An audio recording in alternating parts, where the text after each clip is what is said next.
Hey everybody, Ryan Medore here, and we are about to talk about bass because that's obviously what we're here to do at this channel. And I want to talk to you about a new bass. This is a new member of my bass family, and I've had a couple people kind of point out, hey, what's that Star Bass? Because it's usually up here on the wall behind me. But a couple people have asked me to talk a little bit about it, so I figured this is the perfect time to do so. And I will say that I like having a lot of different basses because they're always inspiring. They always have a different voice. There are different tones you can get out of them. The necks feel different. There's just like a lot of creative exploration that you can do when you have a variety of tones and feels in your musical arsenal of gear. So this bass also has a really cool little story about it, so I'm going to tell you a little bit about the cool things with this instrument. We'll explore some different tones and talk about how it's just kind of fun and creative and an inspiring bass to play. So this is the Warwick RockBass Star Bass. So it's the Warwick Star Bass, but it's their Chinese model, so it's the Rockstar brand. And it's just like a really great instrument. It's a semi-hollow body, so you can see we've got some nice F-holes here. We've got this gorgeous burst color. We've got some cool playful things we can do with the pickup selection here, which we'll go into. But it also has an Indian rosewood fretboard, which is nice. It's like really smooth feeling, really warm feeling. I personally really do enjoy rosewood fretboards because they just feel a little warmer to the touch for me. So I think it just resonates with my playing style and the tone that I like to have and the feel I like to have under my fingers. And it also is a 32-inch scale. Now, I am generally a standard scale player. Like 34-inch scale necks are predominantly what I play. I do have a couple short scale. We've got this like Mustang up here, but I would say that, you know, the majority of the instruments in my collection are 34-inch scale. And so this is kind of an interesting play because it's a medium scale bass. It's a 32-inch neck as opposed to 34. And it kind of splits the difference between a standard scale and a short scale. You know, most of your short scale basses are going to have a 30-inch neck. So, you know, it's a nice midpoint where the difference between going from 34 to 30 or standard scale to short scale is quite a big jump. You know, you have to kind of reset your hands and your positioning because the frets are smaller and there's, you know, the neck doesn't go out quite so far. But this is kind of a nice medium scale 32-inch. So it's a little bit easier, I think, for me personally to adjust to going from a standard scale to a medium scale. But it's just like feels really nice to play. It's really kind of really smooth, especially I've got flat wound strings on here. It's just kind of like makes playing a breeze. It's really great for rock stuff, really great for funk stuff. It's just kind of like speaks really well. It's got a wonderful higher register. Just letting those chords ring. Ah, it sounds wonderful. Man, it doesn't get much better than that. It's just a cool sounding bass. But the other thing that I love about this instrument is kind of the story behind it. So this bass used to belong to a member of the Nashville community, Dave Rowe. And Dave Rowe was kind of like legendary Nashville bass player. He played with everybody. He was on the Johnny Cash gig for a long time. He played downtown on Broadway. He did all kinds of session work. He played on many records that you've probably heard before. And he's just kind of like a Nashville legend.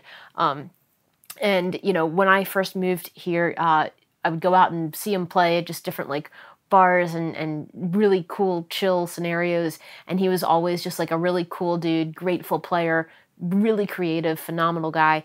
And, you know, he passed away not too long ago. And I think that it was kind of his wish and wish of his family to kind of, like, have the instruments in his collection go back to players in the community. So, you know, you could find a good number of his instruments at different local music stores where they were being sold on consignment, because the whole thing was to have, you know, instruments that should be played by people. So I was going around to my local music store not too long ago and found this bass and played it, and I was like, man, this plays so well. And I found out the story behind it and was like, wow, this is one of Dave Rowe's basses, and, you know, it's been on records and all that stuff. So I was really grateful to be able to play this instrument and say, you know what, I think that it'd be cool if I added that to my collection. So I'm happy to kind of carry on the lineage of Nashville bass playing and to have this as part of my collection to see what other music can be made with this instrument. So shout out to Dave Rowe. Go look him up if you're not familiar with him.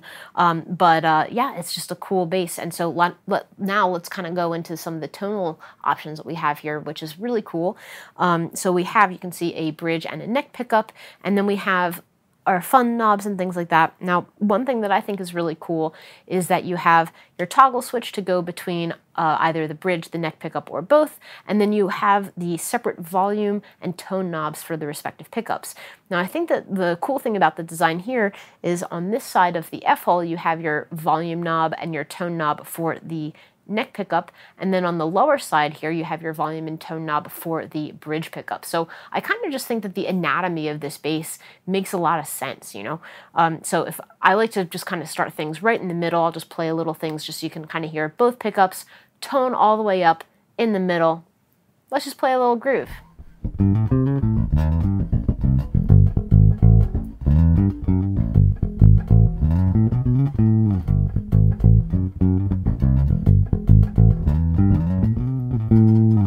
You know, it's kind of nice and cool with slides. It's got like a little mid-range to it, so you hear some of that like finger noise a little bit, but it's mostly really smooth sounding.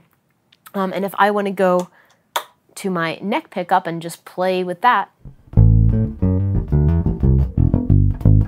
can kind of hear a little more of the attack. There's like a little more like low mid stuff.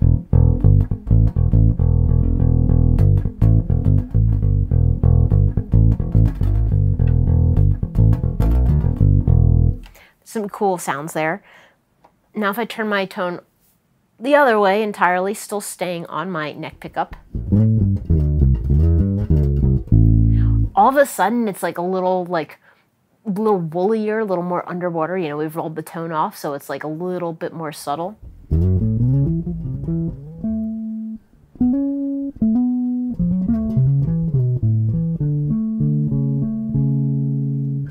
I think it sounds great to play chords. Just the high end speaks really, really well. It's really nice and soft.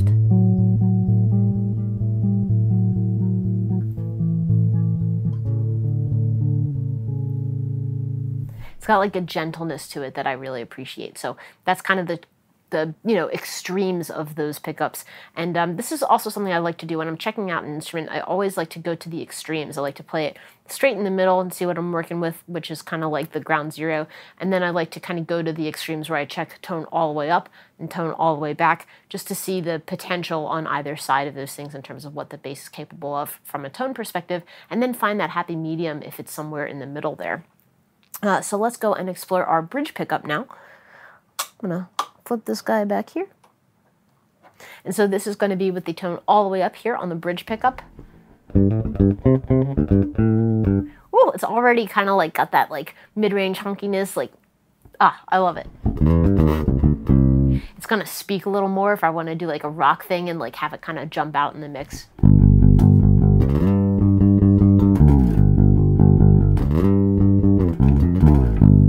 You know, it's kind of got a little bit more of a bite to it.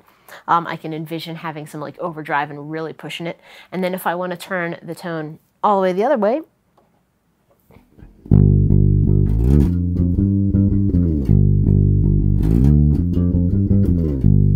you know, again, it's a lot more subtle. So we went from kind of having the bite to this more subtle thing here where we have fewer highs, even though we're still on the bridge pickup, but it still has that like mid-range thing. So we're not really losing that. We still get a lot of the attack sound that we...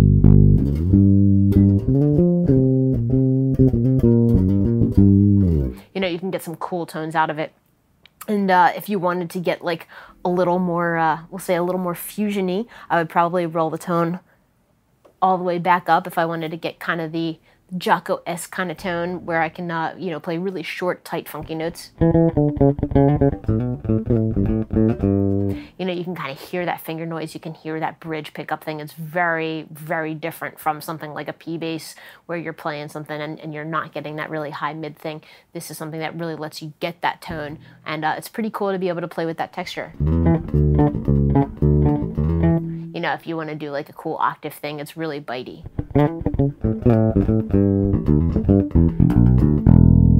So there's a lot of cool things here. This bass also does really great job with like harmonics and things like that.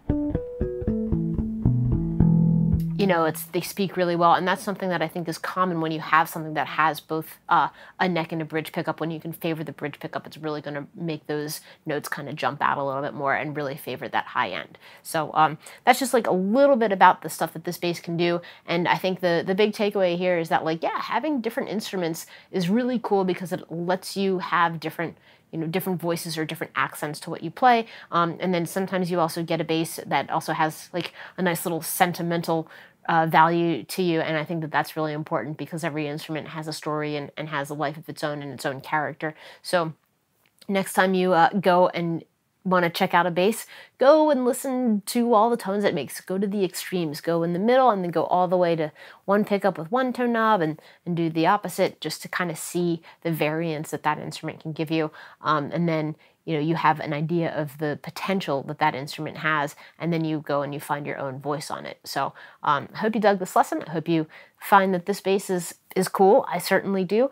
And yeah, have a great day, everybody. Keep it groovy.